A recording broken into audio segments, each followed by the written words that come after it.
Bonsoir et bienvenue à cette toute première Assemblée citoyenne web. Monsieur Lisée, pourquoi vous vouliez faire cet exercice-là aujourd'hui? Antonine, c'est toi qui me l'as suggéré. C'est vrai, Tu as dit que tu as plein d'amis qui viendront pas dans une salle pour m'écouter parler, mais tous tes amis ont Internet, c'est vrai. puis ils ont Facebook, puis ils ont des téléphones intelligents. Puis que si on se mettait là-dessus, puis que j'étais disposé à répondre à des questions sans filtre, il y a peut-être des gens qui se connecteraient, seraient intéressés, participeraient. Tout à fait, très bonne idée de la personne qui a eu l'idée. C'est vraiment une oui, excellente bravo, idée. bravo Antonine. Donc, on vous invite à poser vos questions sous la vidéo en Facebook Live et on va relayer des questions. On va essayer de toutes répondre aux questions ce soir. On est là pour une durée de 45 minutes. Donc, on a reçu une première question de Julie qui vous demande « Qu'est-ce que vous aimez le plus de votre fonction de chef du Parti québécois? » Qu'est-ce que j'aime le plus? Il n'y a pas de temps mort. Ça, c'est la première chose. Il n'y a pas de temps mort. J'aime... bon, j'ai été conseiller pendant quelques années de M. Parizeau, de M. Bouchard. Et des fois, je trouvais ça plate qu'ils ne prennent pas mes conseils. Je dis finalement, la seule façon que mes conseils soient correctement écoutés, c'est de devenir chef, d'être celui qui décide. Ce que j'aime, c'est qu'on a, plus sérieusement, la capacité de peser vraiment sur le cours des choses. On est allé à la rencontre des membres partout au Québec pendant la course au leadership. J'ai dit, écoutez, moi, c'est comme apprendre ou à laisser. Si vous ne voulez pas voter pour moi, c'est bien, mais si vous voulez voter pour moi, il faut changer de PQ, il faut être clair sur notre calendrier référendaire, il faut être clair sur notre approche vers la diversité, il faut s'ouvrir sur les jeunes, il faut être clair sur l'environnement. Le pétrole, c'est derrière nous. Voter bleu, c'est voter vert. Et si vous êtes d'accord avec ça, on va faire ça ensemble. Ils ont dit oui. Puis là, on est en train de faire ça ensemble. Et je sens qu'il y a vraiment de l'adhésion, puis de la volonté, puis de l'enthousiasme. Puis c'était dur de prendre ces décisions-là, mais une fois qu'elles sont prises, ben, on est comme à la fois soulagé et mobilisé parce qu'on veut transmettre ce message-là, aller à la rencontre des gens et remplacer un gouvernement qui est vraiment néfaste pour le Québec par un gouvernement qui sera dynamique, compétent, écologiste, branché sur les régions, ouvert sur les jeunes et sur le monde. En complémentaire, est-ce que c'est comme vous imaginiez? Je dirais que c'est un peu mieux. J'ai été conseiller de premier ministre, j'ai été ministre. Évidemment, les gens sont très surpris d'habitude quand ils viennent en politique par la vitesse, le rythme. Le temps est comprimé. Le nombre de choses qu'on fait en une journée, c'est énorme. Moi, j'étais habitué à ça. Et donc, mais on n'est jamais habitué tant qu'on n'est pas dans la position du décideur de là, tu es sans filet, là. C'est toi, tu prends la décision à la fin, tu as consulté, tu as entendu les gens, puis tu prends la décision. Et là, tu dois assumer si ça tombe bien ou si ça tombe mal. Ça, c'est un apprentissage. Je suis en train d'apprendre ça. Parfait. On va passer à une deuxième question. C'est une question qui nous vient de Sophie. Pourquoi ne pas étendre la loi 101 au cégep? Ah, bonne question. Il y a des gens de grande valeur qui disent qu'on devrait le faire, comme Pierre Curzi. Il y a des gens de grande valeur qui disent qu'on ne devrait pas le faire, comme Jacques Parizeau. Et c'est sûr que si on s'engage dans ce débat-là, c'est un débat qui divise énormément. Et il y a énormément de jeunes qui sont très opposés à ça parce qu'ils considèrent qu'on leur enlève un droit de choisir, alors qu'on est majeur ou juste sur le point d'être majeur, de faire ce choix-là. Et donc, je me dis, est-ce qu'il y a d'autres façons d'améliorer la situation du français, y compris au cégep, sans faire ce pas? Et puis, on en a trouvé. On s'est dit, mais pourquoi est-ce qu'il y a tant d'allophones qui vont dans les cégeps anglophones? C'est beaucoup parce qu'ils veulent avoir une vraie connaissance de l'anglais. Ben, la solution, c'est peut-être de leur donner cette connaissance-là dans le cégep francophone. Alors, ce qu'on dit dans la proposition qui va être débattue pour le Congrès, ben, proposons à ceux dont la connaissance du français est bonne, au cégep, un parcours enrichi en anglais qui pourra se terminer par une session entière dans un cégep anglophone. Et comme ça, ils auront une compétence en anglais, mais ils auront fait l'essentiel de leur parcours dans un cégep francophone. On pense attirer davantage d'allophones dans ce cas-là, dans le cégep français. Mais en même temps, parce que je trouve dramatique, c'est qu'il y a plein de gens qui finissent leur cégep en anglais. Ils sont très bons dans leur technique ou dans les sujets qu'ils ont couverts, mais ils ne sont pas assez bons en français pour se trouver un emploi puis exceller dans le marché du travail francophone. Alors, pour la première fois de l'existence du Parti québécois, on propose qu'à la fin du cégep et de l'université anglophone au Québec, on exige une connaissance opérationnelle du français pour faire en sorte qu'il soit, opérationnel dans le marché du travail, mais aussi pour faire reculer l'unilinguisme anglais. Hein, si tous nos finissants savent le français et qu'en même temps, pour la première fois de l'histoire du Parti québécois, on propose que 100% des travailleurs qualifiés et de leurs conjoints-conjointes apprennent le français avant de venir, alors on va avoir posé 2 gestes structurants très importants pour la promotion du français au Québec. Parfait. Prochaine question. J'ai une question de Dominique qui demande si vous pouviez changer une chose ou faire un grand changement, que serait ce changement pour le Québec? Bien, je veux faire beaucoup de choses, mais il y a une chose qui me semble urgente, c'est de faire reculer l'analphabétisme au Québec. Si on veut faire en sorte que les gens aient des vies meilleures, soient de meilleurs citoyens, aient une qualité de vie économique meilleure, aient un meilleur accès à la culture, bien, il faut donner l'outil essentiel de savoir lire et écrire correctement à beaucoup de citoyens. On sait qu'il y a à peu près le tiers de nos citoyens en ce moment qui sont des analphabètes fonctionnels, peut-être un peu plus d'ailleurs, dans toutes les tranches d'âge d'ailleurs. Et dans d'autres pays, comme le Québec, par exemple le Royaume-Uni, ils ont fait en une décennie un grand chantier qui a fait reculer l'analphabétisme, y compris chez les salariés, etc., de façon très significative. Donc, on sait comment le faire. Et je pense que ce serait une priorité absolue et que tout le Québec s'en porterait mieux sur tous les plans à mesure qu'on aurait des gains là-dessus. Merci. Une question de Pierre-Luc. Croyez-vous que la convergence est encore nécessaire? Ah, ben, je pense qu'elle est indispensable. Écoutez, si on regarde les chiffres, là, en 2012, l'élection de 2012, si seulement la moitié des électeurs de Québec solidaire et d'Option nationale avaient voté Parti québécois, on aurait été majoritaire. On aurait gagné au moins 12 comtés de plus. Alors, il y a 12 comtés là, où la division de nos votes, nous, les progressistes, indépendantistes, cette division a servi aux libéraux. Alors, moi, je suis très content que les délégués de Québec solidaire, en décembre, ont pris la décision que, oui, c'est important qu'un jour Québec solidaire prenne le pouvoir, ils sont un parti politique, c'est ce qu'ils veulent, mais qu'il y avait quand même une échéance importante de se débarrasser des libéraux en 2018 et qu'il fallait travailler en ce sens-là et trouver des moyens d'additionner nos forces. Alors, c'est sûr que pour moi, c'est un objectif réel que dans 1 an et demi, hein, c'est dans 1 an et demi que la campagne électorale va commencer, qu'on puisse additionner nos forces dans un certain nombre de comtés. Évidemment, Québec solidaire a des positions avec lesquelles le Parti québécois n'est pas d'accord, et c'est la même chose dans l'autre sens. Donc, il faut respecter nos différences, mais accepter que ce qu'on a en commun est plus important que nos différences, un peu comme au référendum de 1995, Mario Dumont, qui dirigeait le Parti l'Action démocratique du Québec, puis Jacques Parizeau, ils étaient en désaccord sur beaucoup de choses, mais ils se sont dit, bien, on est d'accord pour la souveraineté, ça fait que dans le respect de nos différences, on va faire ce bout de chemin-là ensemble. Parfait. Une question très d'actualité avec ce qui se passe au fédéral en ce moment. Allez-vous vraiment changer le mode de scrutin? Écoutez, je trouve que Justin Trudeau là, vient de faire un dépôt majeur dans la colonne du cynisme. Moi, je n'en reviens pas. C'est une erreur. Même si c'est vrai que les gens n'étaient pas dans les rues à demander un changement du mode de scrutin, et ils ne sont pas dans les rues pour demander beaucoup des choses que le gouvernement libéral veut faire, et avoir pris un engagement électoral, et ensuite, aussi fondamental, et ensuite dire, bof, ça ne marche pas, sans même essayer. Je veux dire, il aurait pu essayer et constater l'échec, mais il n'a même pas voulu essayer. Alors moi, je trouve ça terrible.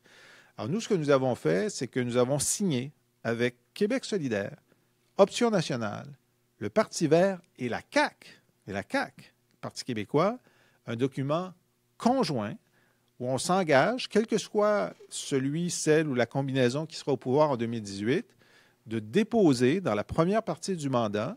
Puis on sait quel système, là. C'est le système proportionnel mixte régionalisé, là. On ne débattra pas du système. C'est celui qui a fait consensus au Québec depuis Robert Burns. Et on va faire en sorte que ce système-là soit en vigueur pour l'élection de 2022. Et là, c'est sûr qu'il y a des gens qui vont dire, mais regarde, Justin l'avait promis, puis il ne l'a pas fait.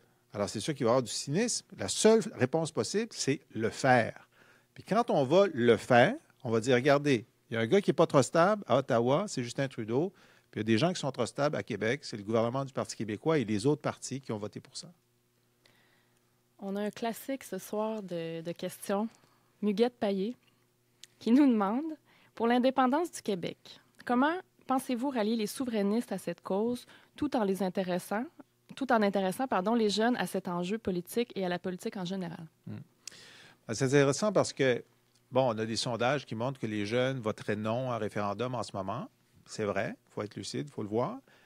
Mais on a d'autres sondages qui montrent que les jeunes, de toute façon, pour eux, c'est le Québec. Quand on leur demande quel est votre attachement au Québec, au Canada ou au monde, c'est Québec, monde, Canada. Et donc, c'est comme s'ils étaient déjà indépendants dans leur tête. Et ils ne voient pas la nécessité de poser le geste institutionnel. Alors moi, j'aime mieux cette situation-là que d'avoir une situation où les jeunes seraient très, très attachés au Canada, comme nos grands-parents l'étaient. Ah, j'ai de la famille au Manitoba, etc. On a découvert le Canada. Bon, c'est un argument qu'on n'entend plus maintenant. Et donc, je pense que, d'abord, il faut que le Parti québécois redevienne pertinent pour les sujets qui mobilisent les jeunes. Et lorsqu'on dit, écoutez, nous, on redevient le parti de l'environnement qu'on était. Notre père fondateur, René Lévesque, c'est lui qui a fait la nationalisation de l'hydroélectricité. C'est nous qui avons inventé le ministère de l'Environnement. Il n'y en avait pas avant que le PQ le fasse. On a fait le zonage agricole, on a fait l'épuration des eaux. Il y a eu une petite phase de flirte avec le pétrole là, qui nous a beaucoup, disons, qui a pollué notre message. Ça, c'est derrière nous. On redevient résolument vert. Et c'est sûr que là, on est en phase, parce qu'on le croit, mais on est en phase avec une priorité de la jeunesse. On veut que le Québec soit une société modèle dans la lutte au changement climatique, au réchauffement, premièrement. Deuxièmement, on sait aussi que les jeunes sont très intéressés à tout ce qui se passe dans le monde. Ils veulent être présents au monde. On a nos entreprises, nos artistes, etc., qui font des succès remarquables dans le monde. Et moi, je suis très fier de ça. Et le Parti québécois doit montrer, en tant que parti et au gouvernement, comment il est un pont vers le monde. Moi, quand j'étais ministre des Relations internationales, on avait ce projet de créer une agence québécoise de solidarité internationale. C'est certain que si on prend le pouvoir, ça va être une priorité. Puis on veut faire en sorte que les jeunes voient qu'on est vraiment au diapason de leur soif d'universalisme. Alors, si on fait ça, puis que le Parti québécois ne devient plus, dans l'image de beaucoup de jeunes, le parti de notre grand-père, puis dit, ben coudonc, ils sont bien pertinents, puis ils ont des jeunes candidats, ils ont Paul Saint-Pierre Plamondon, ils ont Alexandre Cloutier, ils ont Mathieu Traversy, Catherine Fournier, etc. Et c'est pour ça qu'on utilise le terme « redécouvrez le Parti québécois ». Ce n'est plus le parti de votre grand-père. Vous avez fait une annonce aujourd'hui des mesures sur ce sujet-là. Donc, Benoît, une question très pertinente. Comment bien intégrer les immigrants allophones? Bon, mais d'abord, le français est essentiel. Jusqu'à il y a quelques années, il y avait la moitié des 50 000 immigrants qui arrivaient au Québec sans pouvoir commander un café en français. Alors ça, je l'ai dit souvent, c'était une mauvaise action que de leur faire miroiter un succès dans une nouvelle vie et de les faire atterrir en disant, ben, on ne vous a même pas demandé d'avoir l'outil indispensable à l'intégration qui est une connaissance du français. Alors nous, on dit à partir de maintenant, il faut que ça soit une condition essentielle à votre venue. Prenez votre temps, apprenez le français. Il y a des tas de façons de le faire. On va vous aider à le faire. Quand vous serez prêt, vous viendrez. Deuxièmement, autre mauvaise action, on n'a jamais investi suffisamment dans la reconnaissance des qualifications des diplômes. C'est vrai qu'un diplôme qui est pris en Afrique subsaharienne n'a pas nécessairement la même valeur qu'un diplôme remis à l'Université du Québec à Chicoutimi, mais il y a disons, une mise à niveau qui doit être faite. Puis il faut leur dire, avant d'arriver, vous savez, ça va vous prendre encore 1 an et demi, puis un stage. Êtes-vous prêt à faire ça? OK, mais voici comment vous allez le faire. Il ne faut pas que les gens arrivent ici en étant fâchés d'apprendre tout à coup que ça ne marche pas. Et on sait que dans tout le processus d'acquisition, de reconnaissance des qualifications, c'est un labyrinthe. Je veux dire, l'immigrant qui arrive ici ou n'importe quel citoyen ne saurait pas à quelle porte frapper, comment ça marche, etc. Il faut rendre ça beaucoup plus simple.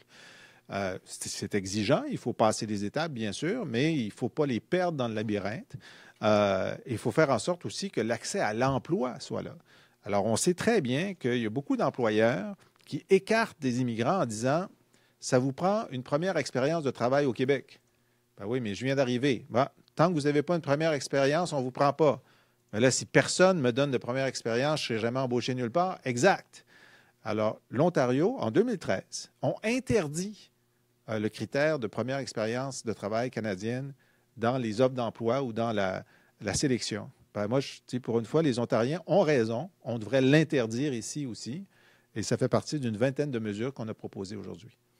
Parfait. Pour poursuivre dans la veine internationale, Jean-Bernard nous demande « Pouvez-vous nous parler de l'ouverture sur le monde des Québécois?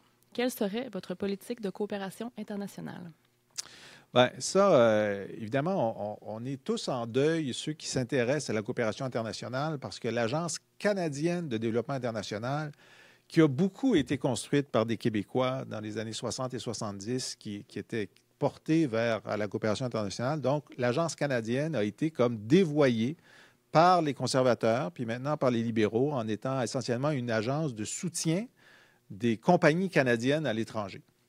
Ils aident les compagnies canadiennes à avoir l'air fin dans leur développement local. Et ils n'interviennent que si ça rapporte. Alors, moi, je pense que si on veut aider nos entreprises à l'étranger, c'est une chose. Puis si on fait de la coopération internationale, c'est une autre chose. Puis il ne faut pas mêler les deux. Et donc, c'est clair que de créer une agence québécoise de solidarité internationale qui fédérerait. D'abord, on a 50 ONG qui s'occupent de l'international au Québec. On a une grande expertise. On a plein de gens qui vont régulièrement donner du temps, donner de l'énergie à des projets de développement.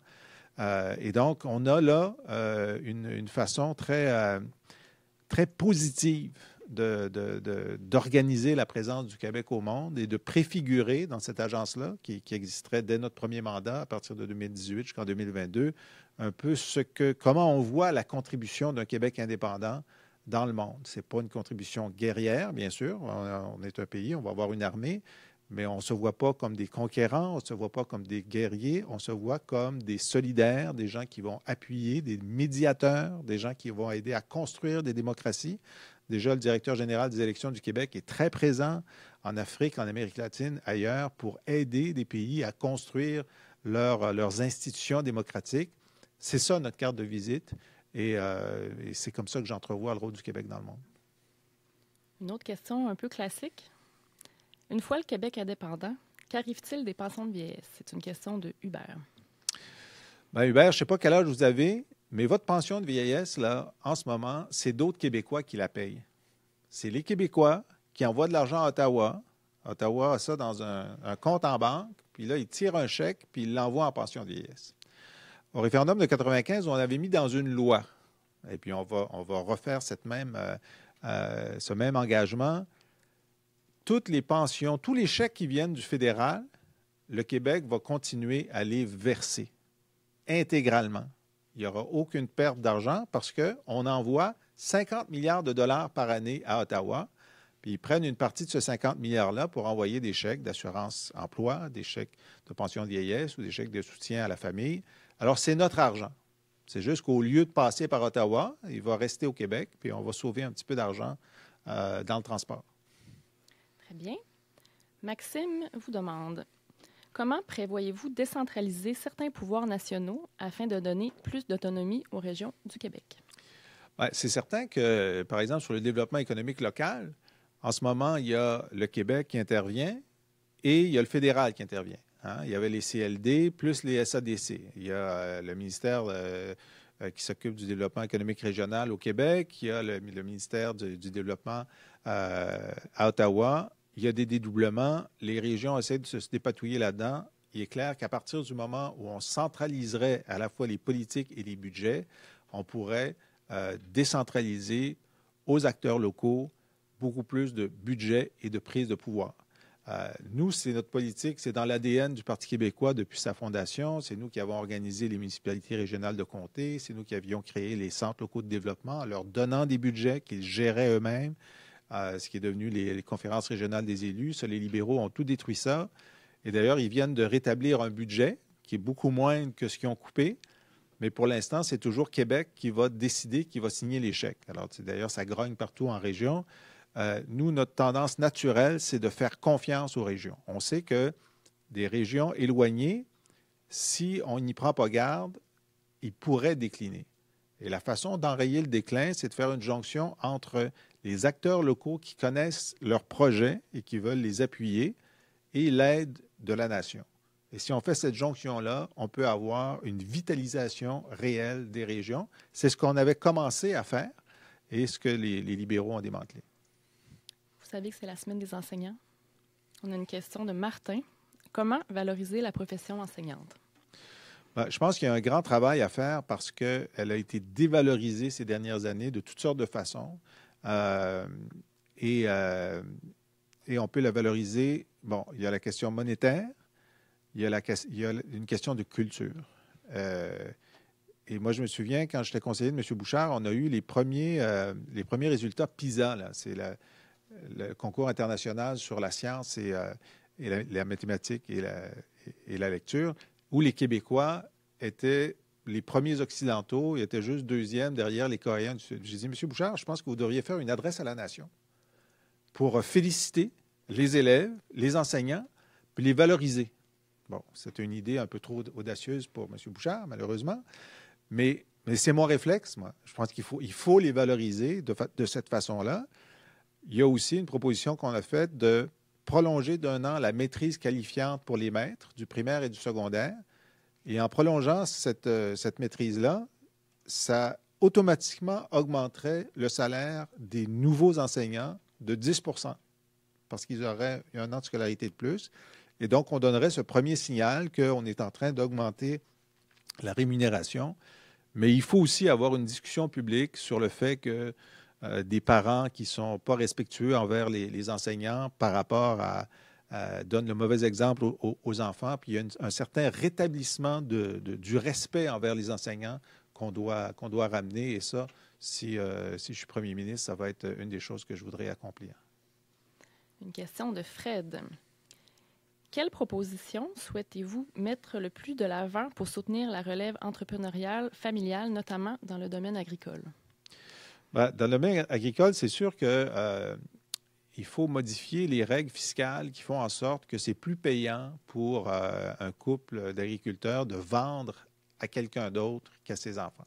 Ça, c'est une première chose à modifier qui est importante. Ça veut dire que, évidemment, la terre a pris de la valeur depuis 30 ans. Au moment de la vente, il faut vendre avec la plus-value, c'est-à-dire le gain de capital. Et là, ça devient impossible à gérer. Mais si on dit, écoutez, c'est seulement si la génération suivante vend qu'on va payer l'impôt là-dessus. C'est vrai aussi pour les entreprises qui sont en transfert. Ça, c'est quelque chose sur lequel il va falloir travailler. Deuxièmement, nous sommes de la génération qui doit garder la propriété des terres agricoles québécoises au Québec. Lorsqu'on était au gouvernement, on a bloqué une partie de l'action des fonds internationaux pour l'achat de terres agricoles, mais là, il y a aussi des fonds d'investissement locaux qui achètent les terres. Ce qu'on propose, c'est d'augmenter le budget de la FIRA, de la financière agricole, pour permettre à la relève de faire des contrats de location-achat des terres. On pense que c'est un bon programme, il n'est pas suffisamment financé. Puis si on attend trop, il va y avoir trop d'achats par des entreprises, des fonds d'investissement plutôt que par la relève. Alors tout ça, c'est essentiel. Et il faut, ça presse de faire ces changements-là, sinon on va perdre le contrôle sur une partie de nos terres. Une question de Jean-Philippe. Pensez-vous encourager le développement des énergies vertes comme l'énergie solaire au Québec? Oui, écoutez, vous savez, si vous suivez ça un peu, qu'on est vraiment là à quelques minutes près de nouveaux produits photovoltaïques qui vont être extrêmement performants. Et le problème, ça ne sera pas tellement d'aider les entreprises et les particuliers à installer ça sur leur maison. Le problème, ça va être qu'est-ce qu'on fait avec l'énergie supplémentaire générée l'été, par exemple, et est-ce que Hydro-Québec va l'acheter? Ça, c'est le débat qu'on va avoir dans les toutes prochaines années, là, parce que la technologie, elle est rendue là. Je voyais même la semaine dernière qu'il y avait une nouvelle technologie, non seulement pour capter l'énergie solaire, mais aussi pour capter l'énergie de l'eau de pluie salée. On en est là, parce que l'eau de pluie salée a donc une composition chimique qu'on peut mettre en tension pour dégager de l'énergie. Un programme qu'on veut mettre de l'avant, c'est que, encore en 2017, il y a plein d'hôpitaux et de cégep, d'universités qui sont au mazout et sur lesquels on pourrait très bien faire de la géothermie. En finançant l'installation de la géothermie, on réduirait immédiatement les coûts d'énergie. Une partie des économies pourrait être recyclée dans le service donné par l'université ou l'hôpital, et une autre partie pourrait être reprise par l'État. Il y a ces programmes aux États-Unis qui existent de rénovation où c'est l'entreprise, souvent d'économie sociale ou privée, qui vient dire, bien, on va venir rénover chez vous, ça va à nos frais. Ça va réduire de 1 000 $ par année vos coûts d'énergie. Vous allez nous en donner 500. C'est comme ça qu'on va se rembourser. Bon, alors, nous, on veut la généralisation de ça. Ensuite, c'est à chacun de décider de le faire, mais on est un peu fou de ne pas le faire. Une question de François qui nous dit que les urgences sont engorgées. Quelle est votre proposition pour améliorer le système de santé? Bon, bien, écoutez, la première chose, c'est de mettre l'argent au bon endroit. Ces dernières années, la rémunération des médecins, puis c'est-à-dire, on a d'excellents médecins, puis c'est normal qu'ils soient bien payés, mais il y a un bout à tout. Puis le bout a été franchi allègrement parce que la rémunération des médecins a augmenté considérablement. D'ailleurs, Pierre Fortin, l'économiste, a calculé que nos médecins font entre 7 et 30 % de plus que les médecins ontariens. Alors, franchement, ce n'était pas ça le but du jeu. Et donc, l'essentiel des sommes supplémentaires qu'on a mis en santé ces dernières années sont allées dans la rémunération des médecins. Alors, moi, j'ai été le premier à dire, bon, on va s'engager, si on prend le pouvoir en 2018, à geler la rémunération des médecins. Certains pourraient dire, vous pourriez en enlever, mais non, on n'ira pas là, on va juste la geler. Puis avec l'inflation, il arrivera un moment, dans un certain nombre d'années, où ça va avoir de l'allure par rapport à notre volonté de consacrer une partie de notre richesse à ça. Alors donc, les sommes supplémentaires, là, si on ne faisait pas ça, le gel, là, il y aurait 2,4 milliards de dollars de plus par année qui seraient versés aux médecins. Alors, je voudrais libérer cette somme pour l'investir pour la qualité des soins. Deuxièmement, il faut faire ce que j'appelle un Big Bang dans la répartition des tâches. En ce moment, tout est centré autour du médecin. Moi, je veux donner plus de pouvoir clinique autonome aux infirmières, aux pharmaciens, à d'autres professionnels de la santé, et y compris dans les urgences. Ça signifie que une infirmière spécialisée pourrait faire le triage beaucoup plus rapidement, prendre des décisions cliniques pour les cas bénins et faire en sorte que les médecins se concentrent sur les cas lourds. C'est ça leur travail. C'est pour ça qu'on les a formés si longtemps. Les soins à domicile, c'est certain qu'il faut... Là, en ce moment, on est dans une situation de rationnement des soins à domicile. Mais il ne faut pas les rationner. Il faut faire en sorte qu'il y en ait davantage. Et on sait que plus on fait de soins à domicile, plus on prévient des hospitalisations, surtout des hospitalisations de maladies chroniques qui sont très lourdes pour le nombre de gens qui attendent aux urgences. Donc, il y a des façons de désengorger les urgences en posant ces gestes-là, qui sont connus de tous, mais il y a un refus là, du Dr Barrette, clairement, puis du Dr Couillard d'aller dans cette direction-là. J'ai une question de Léa qui aimerait savoir qu'est-ce qu'on peut faire pour pénaliser la corruption au gouvernement? Tous les mettre en prison. Faire en sorte que l'UPAC fasse son travail correctement. Nous, on n'ose pas tirer de conclusion, là, mais lorsqu'on était pendant 18 mois au gouvernement, l'UPAC a arrêté Gilles Vaillancourt, qui était accusé de gangstérisme à Laval, qui avait été protégé pendant des années. Ils ont arrêté Michael Applebaum pendant qu'il était maire par intérim. Là, il a été condamné. Il y a d'autres maires qui ont été appréhendés. Ça allait vite. Et depuis que les libéraux sont arrivés, c'est lent. Ils ont fait quelques arrestations, mais on a l'impression que ça piétine. Alors, je pense qu'il faut assurer l'indépendance de l'UPAC. Nous, on est favorable à ce que l'unité permanente anticorruption soit indépendante. Il faut assurer l'indépendance aussi de la direction des poursuites criminelles et pénales. Il semble que la façon dont c'est organisé pourrait créer une certaine timidité de la part des procureurs qui sont là parce qu'ils se disent est-ce que notre carrière va être bloquée ensuite si on est trop actif à déposer des accusations contre des politiciens libéraux. C'est un doute que nous avons. Malheureusement, on ne peut pas le prouver, mais ça ressemble à ça. Alors ça, c'est très important. Puis écoutez, moi, je pense qu'il y a une solution, là. Il y avait un ancien policier qui s'appelle Robert Poetti, qui a été ministre des Transports libéral pendant quelques mois. Et il a tout de suite vu qu'il y avait des choses pas correctes qui se passaient là. Il a été déplacé. Alors, je pense que la solution, c'est que les libéraux ne soient plus au pouvoir pendant de longues années. Et ça va nous aider à faire un travail de nettoyage en profondeur. Simon nous demande, lors d'un référendum gagnant, qu'adviendra-t-il des fonctionnaires fédéraux? Moi, je suis de l'école de Jacques Parizeau là-dedans. Jacques Parizeau expliquait, écoutez, vous avez deux frères à Rimouski. Il y en a un qui est allé travailler pour le gouvernement du Québec à la SAQ, puis l'autre est allé travailler pour le gouvernement fédéral au poste. Est-ce qu'on va leur dire au lendemain d'un référendum, ben, celui qui est allé au poste a pris une mauvaise décision, maintenant tu vas payer parce que tu travailles au fédéral? Non, moi je ne pense pas.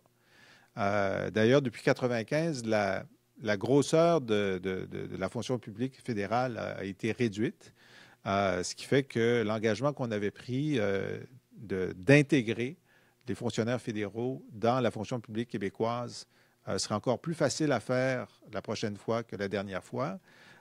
Puis en plus, on a de la pratique. On a intégré 3000 fonctionnaires fédéraux pour faire la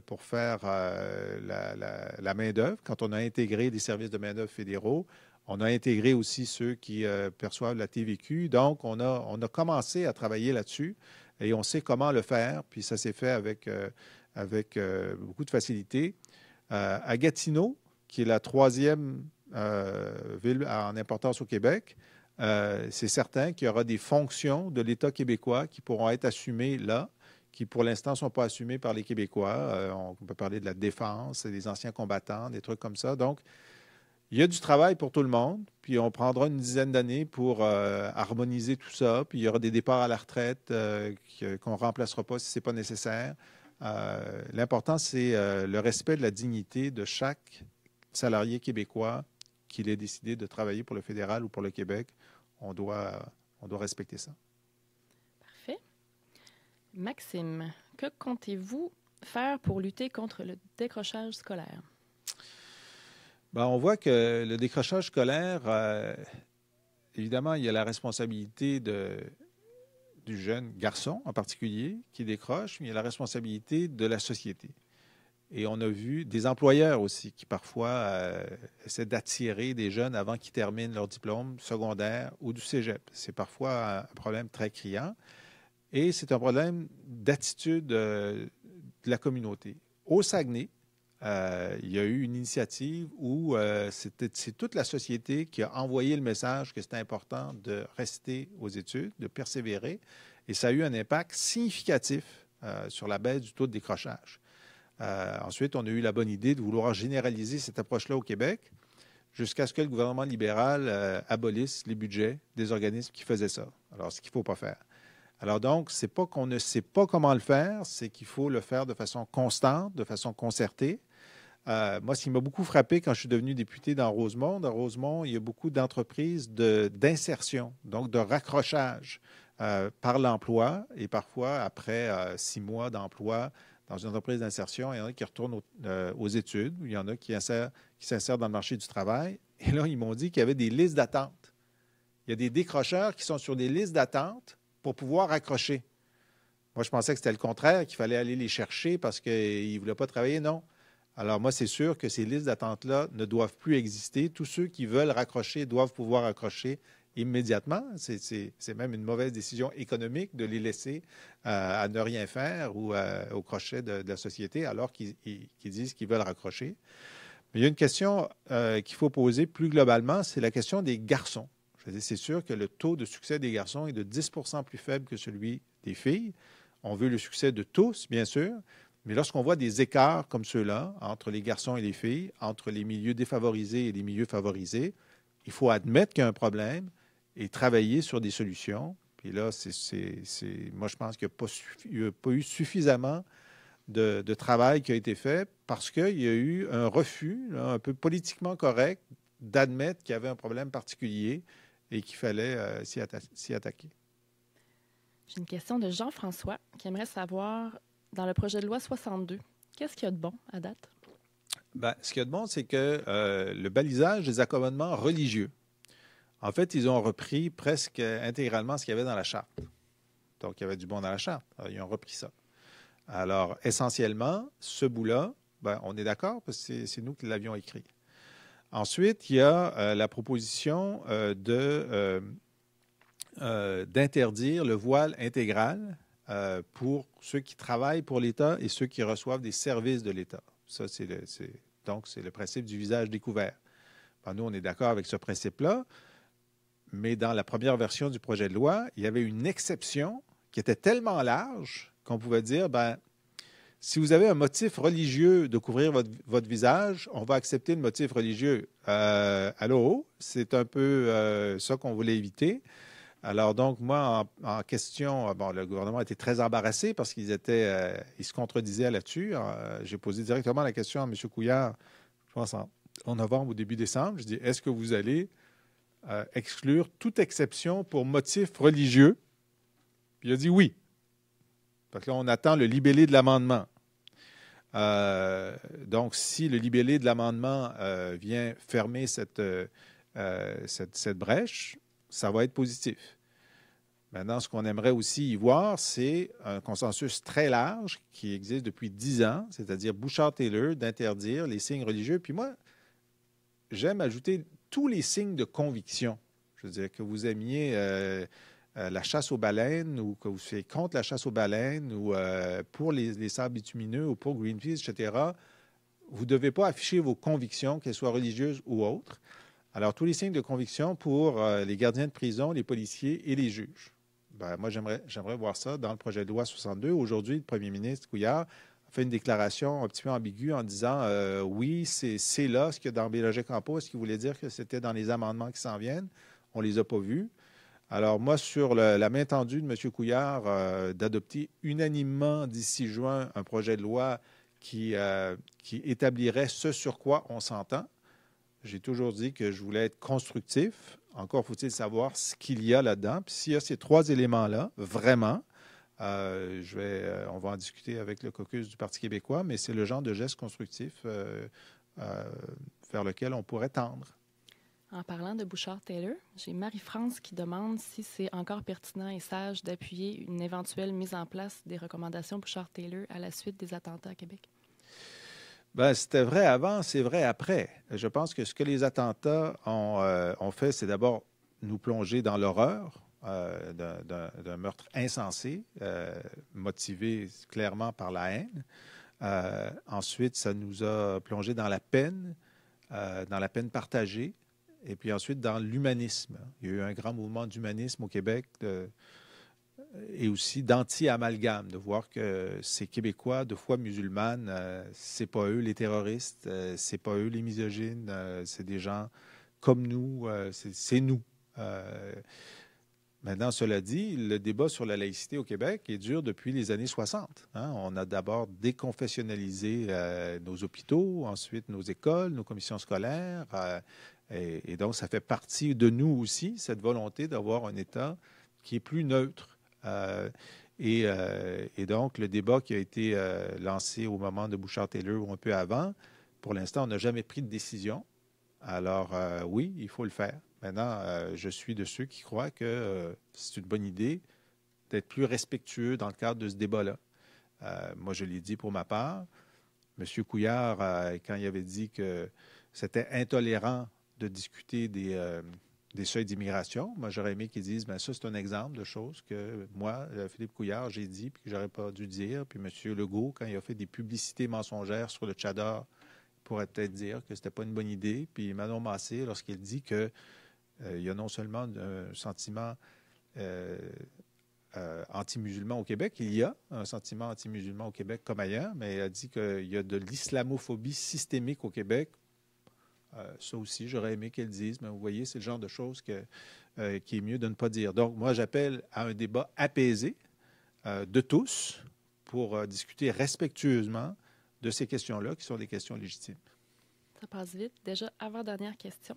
Une question de Steve qui demande « Que proposez-vous pour avoir un meilleur contrôle sur nos ressources naturelles? Pourquoi pas nationaliser nos ressources comme l'eau, entre autres? » En fait, l'eau, elle nous appartient.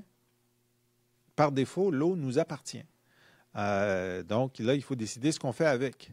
Il est évident que les redevances sur l'eau qui sont utilisées par les grands utilisateurs d'eau sont trop faibles, beaucoup trop faibles. D'ailleurs, maintenant, il y a un débat ici comme ailleurs sur la pertinence même de l'eau embouteillée. Hein? Est-ce qu'on devrait vraiment utiliser de l'eau embouteillée alors que l'eau du robinet est très bonne? Puis on peut même mettre des bulles maintenant à la maison dans notre eau du robinet. Alors ça, c'est les débats qu'on va avoir bientôt. Je sais qu'on m'a dit que dans les discussions dans les comtés qui vont venir aux régions puis au Congrès, il y a des gens qui veulent proposer que dans toute la fonction publique et parapublique, que l'État, qu'il y ait une règle qu'on n'achète pas d'eau embouteillée. D'ailleurs, vous avez un beau verre d'eau ici. J'ai un verre d'eau. Pas de bouteille d'eau. Voilà, pas de bouteille d'eau. Alors, voilà, pour les ressources naturelles, c'est clair que il faut s'assurer qu'on ait notre juste part des ressources naturelles et des revenus qui sont générés par les ressources naturelles. On a eu un grand débat ces dernières années pour ajuster les redevances minières. On les a ajustées. Maintenant, il y a eu une baisse des cours des métaux qui ne nous permet pas de voir si on a le bon dosage. Alors, si les métaux se mettent à monter, là, on va voir si on a le bon dosage. Mais pour l'instant, sur le pétrole, vous avez vu, on a décidé qu'on ne voulait pas embarquer là-dedans. Donc, on pense que ce n'est pas une bonne idée d'investir dans l'extraction du pétrole au Québec. On va le laisser dans le sol pour les prochaines générations de dinosaures. Une question de Guylaine. Ce serait la dernière question. Ça passe vite. Quand vous serez au pouvoir, est-ce que vous allez continuer à aller à la rencontre des gens comme vous le faites présentement? Ah ben c'est sûr, absolument. D'ailleurs, bon, on le fait ici par Facebook. Là, j'ai fait 3 assemblées citoyennes dans 3 régions du Québec. Je vais continuer à le faire. Pour plusieurs raisons. Ben, d'abord, j'aime ça. Je trouve que c'est un bon format. J'aime savoir qu'est-ce qui préoccupe les gens. Ça va être quoi la question? Parce que parfois, on dit, ah bon, c'est ça qui vous préoccupe? On n'avait pas une bonne lecture à Québec de ce qui vous préoccupe. Des choses qui sont mal comprises aussi, ce qui demande explication. Puis juste le contact, juste être ensemble, rigoler ou s'émouvoir ensemble à travers certains événements. Moi, je pense que ce contact-là, il est indispensable. On le fait comme, tu sais, que tu sois député, ministre ou premier ministre. Tu es député, tu rencontres des gens dans ton comté qui se parlent de leurs problèmes très, très réels, très quotidiens. Et ça, c'est un contact que je trouve indispensable. Il y a d'autres systèmes où les ministres ne sont pas députés, où le premier ministre n'est pas député ailleurs dans le monde. Moi, je tiens à ce système-là, que le contact avec les citoyens au niveau de la rue fasse partie du travail normal d'un ministre ou d'un premier ministre. Puis aussi, maintenant, on peut poser des questions. Les gens peuvent envoyer leurs questions pour la période des questions, parce que vous répondez aux questions. Oui. Mais des fois, il y en a pour le premier ministre. Oui. Alors, votre question @pq.org. Envoyez-nous les questions que vous voudriez qu'on pose au premier ministre ou au ministre. Et puis, on va choisir les meilleures, les plus originales, les plus exigeantes. Et puis, une fois par semaine, on va poser une de vos questions. Donc, c'est déjà terminé. On va faire d'autres éditions, bien sûr. Suivez les prochaines assemblées web. Je vous laisse le mot de la fin. Le mot de la fin, c'est que le Parti québécois est en ligne. Le Parti québécois est branché. Le Parti québécois, c'est vous. Alors, je suppose qu'il y a un certain nombre de militants qui ont participé, mais j'espère un certain nombre de curieux. Si vous êtes curieux, puis si vous pensez que ça a un petit peu d'allure ce qu'on dit, mais qu'il en manque un bout, venez faire le bout. Devenez membre. Venez dans les assemblées de circonscription, ensuite de région, puis ensuite inscrivez-vous dans la tournée de Paul Saint-Pierre Plamondon, Oser repenser le PQ. Participez à transformer le Parti québécois pour qu'il soit encore plus au diapason de ce que vous voulez. Le Parti québécois, c'est celui qui a transformé le Québec depuis 1976. On regarde autour de soi ce qu'on aime du Québec, que ce soit la protection de l'environnement, les politiques familiales, l'assurance automobile, l'assurance médicaments. Tout ça, c'est des choses que le Parti québécois a mis de l'avant. C'est le plus grand véhicule de modernité, de progrès social, de progrès économique de l'histoire du Québec. Faites-en partie. Merci. Merci, Antonine. Merci.